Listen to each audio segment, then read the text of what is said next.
Hey dreamers, and welcome to Dreamers Unite, the talk show for dreamers.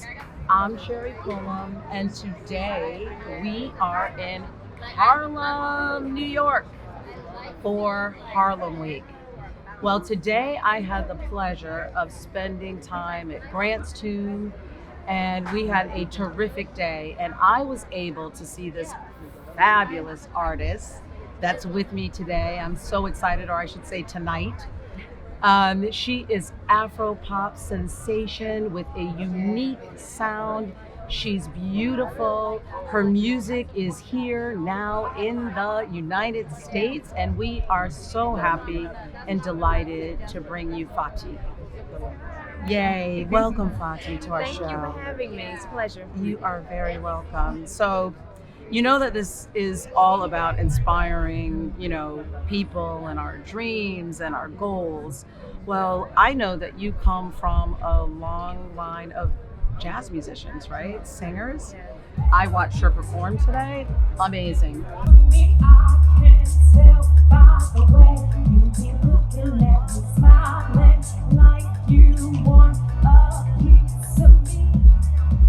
You're gonna poach me, baby. Did you know it was a calling? Yeah.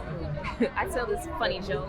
I started singing as soon as I exited my mother's womb. I love it. The doctor pat me on the back. I didn't cry. I was like, why? Oh, why? And I didn't do all that. I I just cried. and every, they looked at me and they was like, okay, that's a singer. That's a singer. So I wanted to do this all my life. That's beautiful. And so, what is your sound? I talked about this Afro-Pop sound, this unique and soulful sound. What is that for you? And what is that? What can we expect from your album? My sound is like soul food. I wanted to create music that was good to the soul. When you hear it, no matter what you're doing, no matter the day, no matter the situation, if you turn on my music, you feel good. And it makes you want to dance. It's lighthearted. It's fun. It does. And today we danced to Queen. Oh my gosh, I had my fist pump in the air. It was beautiful. What about the album now? You released your first album. Tell me about that. What was the inspiration behind the album? And what is the message that you'd like people to take from it? Well, the name of my album is called Give Me More. Honestly, when I started writing the album, I didn't know that I was going to do Afro-Pop. Okay. I didn't know. I locked myself in my apartment for like 6 months. I gave myself a year, but I wrote the songs in 6 months.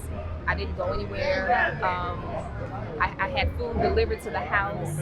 I went on walks, for inspiration, but I didn't take any calls. I literally just shut down and just focused on that because I wanted to create something that was, from here. I want people to feel inspired. I want people to feel motivated. Like when you hear the song Queen, I wrote that song for my beautiful queens out there. This is what I gotta do. 'Cause I'm a queen. Come on, sing about that. Do you know what that means? 'Cause you're a queen. Show me that. So allow yourself to dream. I wanted to remind them, because sometimes you forget. You go on throughout your day with life, you forget, who you are and what your purpose is. And I wanted to remind the women out there that, you are beautiful, you rock, you can do anything that you set your mind to, and just know that you are a bad chick and you run that shit. Oh my God. Okay. And you rock. And you rock. And you rock. And you rock. And you rock. And you rock. And I love when it made me feel so good and powerful when and she's looking at you too and saying you're bold, you're beautiful, you're powerful, all those things that, again, I know I forget. Yeah. And I think, forget it sometimes. yeah, and I think I'm just going to speak to our women for a minute. Men, we love you, but I'm just going to speak to the fact that sometimes for women, we don't always feel like queens. We have a lot of stuff that we carry with us, everything from our looks to how much we can do to how nurturing we are for people. So You look at yourself in the mirror and just tell yourself that you're a queen. I love it. And it makes you move, makes you dance. It's feel good music. It is feel-good music. Now, I wanted to talk about too being a queen and the rituals, because I think some of that too leads into some of the things that you probably do, looking in the mirror, affirming, right? To stay grounded and focused. So what are some of your rituals that you do to stay grounded and focused? I haven't done it in a while, but I did I do vision boards. I write affirmations on the sticky note, and I put them everywhere around the house. I pray, I meditate, I do yoga, and I take a second and just breathe. Just breathe, and you know, talk to myself and tell myself, you know, Yeah. you can do it. Yeah. Yeah. Okay. Here's another one I'm throwing to you, viewers, because I think breath. If we can just even take a moment, and we do make vision boards too on this show, and we write affirmations too. Fati is going to play a dream game with us. But I think what she said is so important. Sometimes we just need to connect to breath. Yeah. Where we started from, right? What do you want to gain from this album? What do you see? Where do you see this going? Or let me rephrase that. Where do you see your career headed from here? Well, I am the #1 Afro-Pop superstar sensation in the world. And I have the #1 makeup line, because I am launching the makeup line at Fati's Cosmetics as well. I have a background in theater, so I see myself doing movies, Broadway. I would love to do Broadway. The sky's the limit. Yes. Sky's the limit. Sky's the limit. I agree, and I can see you. I affirm that all with you. I see you doing every single one of those things.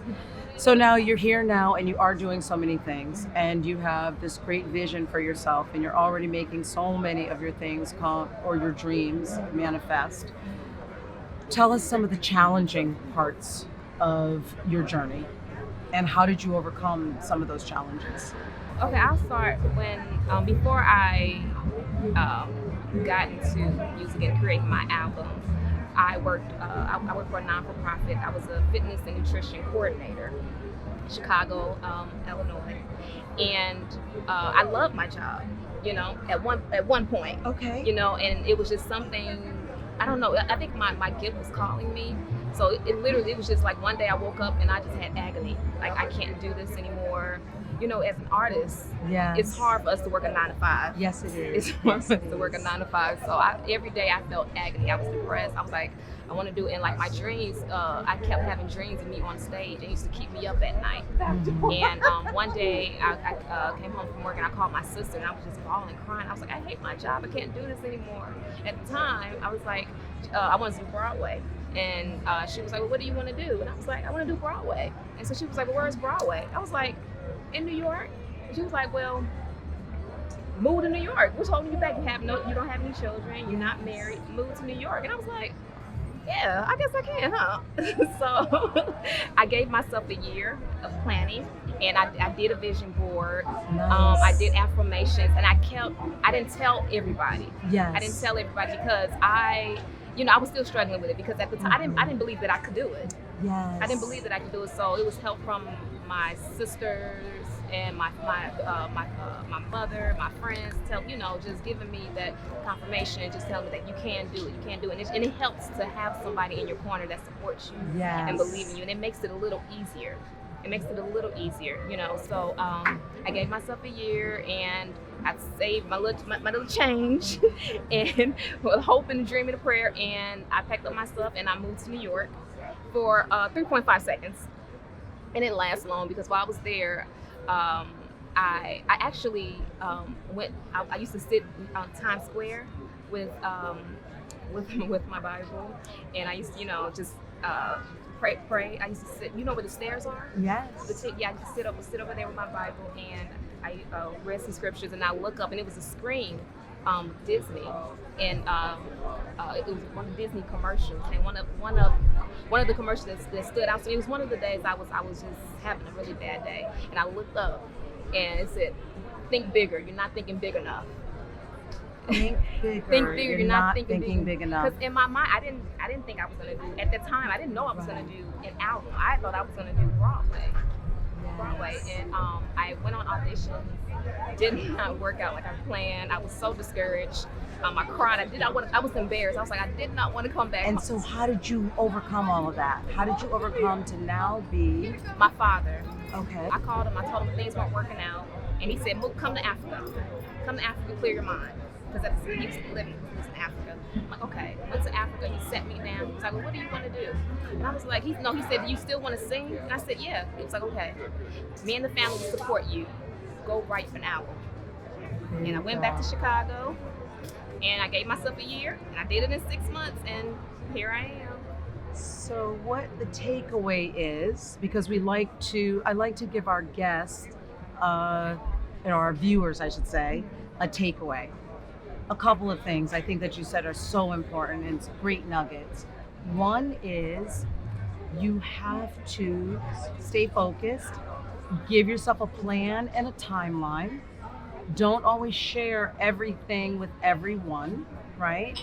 But share it with your tribe, the people who are most likely, right, who are going to support you. And pray. And definitely pray. So I have one last question before we go to our game quickly. So I am on this journey, which I shared with you. My big dream is I have this television series called Cherry Red Sweet Escape. And I am on my journey to launching Cherry Red Sweet Escape. That's why I wear this t-shirt to get your cherry on. And yes, get it on. And what advice, the biggest thing, one thing that you could give me that I could take with me when I feel like I'm at my lowest point, when I feel like I cannot almost take another breath, or I can't connect to breath, or even sometimes a prayer, what other advice can you give me? If you can't, I was gonna say pray, but if you can't do that, just get on your hands and knees and just sit in His presence. Yes, there you go. Just sit in His presence. Well, you know what? Thank God I've always been able to pray, but I know sometimes people you can't even find the prayer, you can't find the word. So just being able to sit quietly and God will speak to you. God will speak to you. God will give you the confirmation that you need. He will definitely speak to you. Yes, and He's already speaking to you, Fati. Okay, so we're gonna play a quick game. I told you it's called Name It, Claim It, Own It. So many of you already are familiar with this game. Fati is going to write down her dream. So this is the dream that you're going to. Now you named a couple of things. You want to do Broadway. You have a lot of different dreams. So write down and sign it. So Name It, Claim It, Own It is really about naming your dream. And then we as viewers, and I claim it with Fati, and I affirm it with it. And now she is going to come back and she is going to own that dream, because we know that one of these days she's going to end up on Broadway or whatever her dream is. We're going to put it in our dream box and she's going to own it, and then she's going to tell us how she owned it. The #1 superstar, a #1 Afro-Pop in the world, Broadway, and the #1 makeup line. Okay, you see it. Let's claim it with her, affirming it. Yes, it's in the universe right here in Harlem, New York on Dreamers Unite with me, affirming, and all of you as viewers, it's in there. Fati, I already feel it. I feel it too. I feel my show coming. I feel Broadway coming. I feel you being on Cherry Red. I feel you being on Cherry Red Sweet Escape. I'll be back. We're going to claim that right here. Okay. I thank you so much for your time. You are an inspiration to me, and you're a beautiful performer. Do not stop. I won't. Do not stop. I won't. Can't stop, won't stop. Yes, Okay. thank you. Thank you. Thank you. All right, dreamers, we'll see you again next time. Like me, there's no denying it.